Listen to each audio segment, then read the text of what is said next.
महाराष्ट्र शासन ने पिछड़ा वर्ग के कर्मचारियों के पदोन्नति में 43% आरक्षण बंद करने का निर्णय लिया है, जिसके विरोध में आज राज्य के सभी जिला अधिकारी कार्यालय के सामने आंदोलन कर जिलाधिकारी को निवेदन दिया गया। आज नागपुर में भी आरक्षण हक्क कृति समिति और स्वतंत्र मजदूर यूनियन के पदाधिकारी और सदस्यों ने आंदोलन किया है। उनका कहना है कि सरकार ने यह निर्णय संविधान विरोधी लिया है, जिसका हम विरोध करते हैं।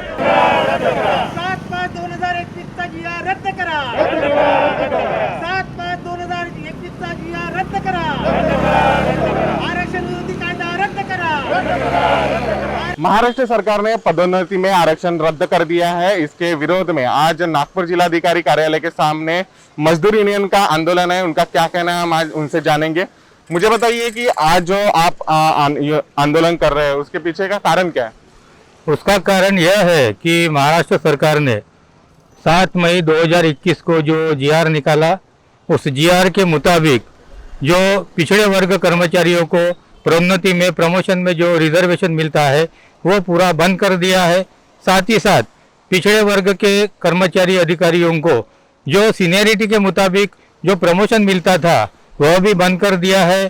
तो इस संविधान विरोधी जीआर को रद्द करने के लिए, पीछे लेने के लिए आरक्षण हक्क कृति समिति के माध्यम से और स्वतंत्र मजदूर यूनियन के माध्यम से आज पूरे राज्य में हम सभी कलेक्टर ऑफिस के सामने और सभी तहसील ऑफिस के सामने एक ही दिन, एक ही साथ हम यह आंदोलन का ऐलान किया है। और हमारी मांग है कि जब तक 7 मई 2021 का जो आरक्षण विरोधी जीआर है, जो संविधान विरोधी जीआर है, वह जब तक शासन पीछे नहीं लेगा तब तक यह आंदोलन और जारी रहेगा इस राज्य में, और इस आंदोलन को और तीव्र किया जाएगा। इस निर्णय की वजह से कितने लोगों को नुकसान हो रहा है, कितने कर्मचारियों को नुकसान हो रहा है? सरकार ने तो सुप्रीम कोर्ट में अपना हलफनामा दाखिल करके 40,000 कर्मचारी प्रोन्नति से, प्रमोशन से बाईपास हो गए।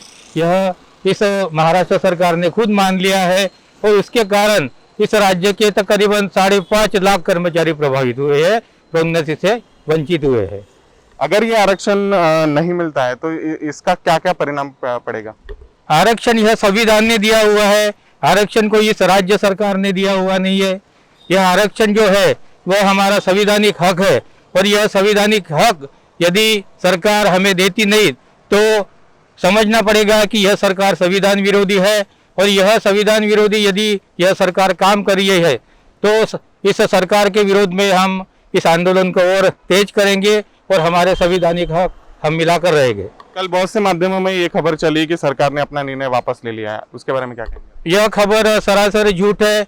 हमें मालूम है कि हमारे नागपुर के जो पालक मंत्री है डॉक्टर नितिन राउत सर, उन्होंने इस राज्य के जो उप मुख्यमंत्री है और जो आरक्षण के लिए बनाई गई जो मंत्रिगण समिति है उसके सामने उन्होंने हमारी अपनी बाजू रखी थी कि जो 7 मई का जो आरक्षण विरोधी जीआर है वो पीछे लिया जाए। तो कल नितिन राउत साहब के माध्यम से, ऊर्जा मंत्री के माध्यम से उप मुख्यमंत्री अजित पवार जी ने इस बैठक का कल आयोजन किया था।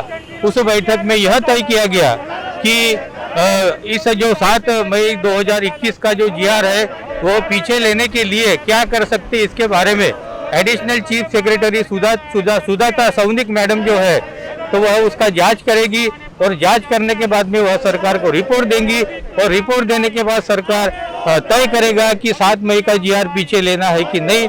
लेकिन जो कल जो कुछ न्यूज चैनलों में आई है वह सरासर गलत न्यूज है।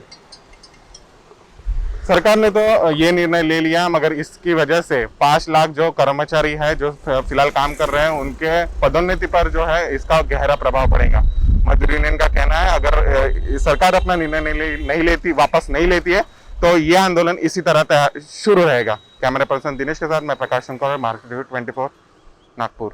7/5/2021 चा जिया रद्द करा।